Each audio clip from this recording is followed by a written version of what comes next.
পুরান ঢাকা তিলোত্তমা নগরীর এক জীবন্ত শহর। ইতিহাসের মহাকাব্যের দেয়ালে দেয়ালে লেখা আভিজাত্যের প্রতিচ্ছবি।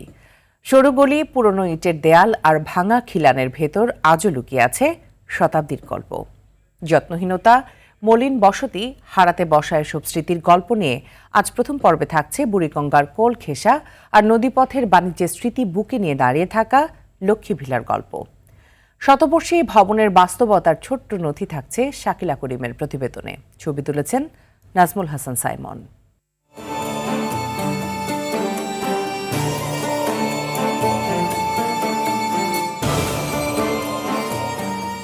ফরাশগঞ্জের বিকে দাস লেনের মোড়ে দাঁড়িয়ে আছে এক নিঃশব্দ সাক্ষী লক্ষ্মী ভিলা।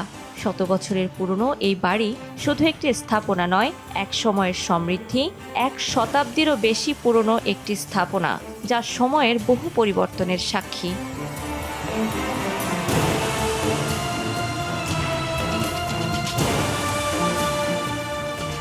বিগত শতকের শুরুতে ব্যবসায়ী বসন্ত কুমার দাসের সমৃদ্ধির প্রতীক ছিল এই বাড়ি।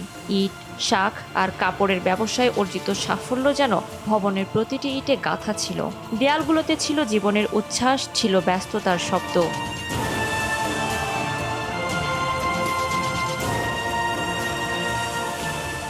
সময় বদলায়, বদলায় ইতিহাসও। 1947 সালে দেশভাগ বদলে দেয় এই বাড়ির ঠিকানা, বদলে দেয় এর পরিচয়। সম্পত্তি বিনিময়ের মাধ্যমে নতুন মালিকানায় যায় লক্ষ্মী ভিলা। 1950 সালের দাঙ্গার পর দাস পরিবারের বিদায়, সব মিলিয়ে লক্ষ্মী ভিলা হয়ে ওঠে সময়ের নিঃশব্দ দলিল।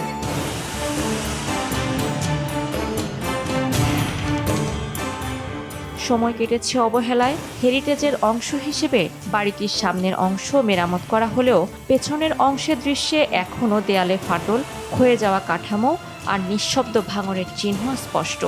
বসন্তবাবুর আদরে গড়া লক্ষ্মী ভিলা ধীরে ধীরে পরিণত জীর্ণ স্মৃতিতে।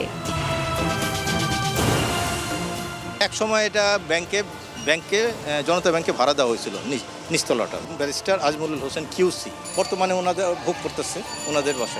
এটা তো ফ্যামিলি বাড়ি, এটা তো কোনো প্রদর্শনীর জন্য এই বাড়ি না যে যাকে তাকে ঢুকতে দেওয়া হবে।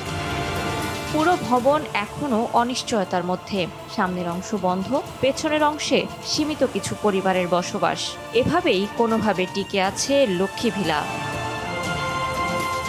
শাকিলা করিম, RTV, ঢাকা।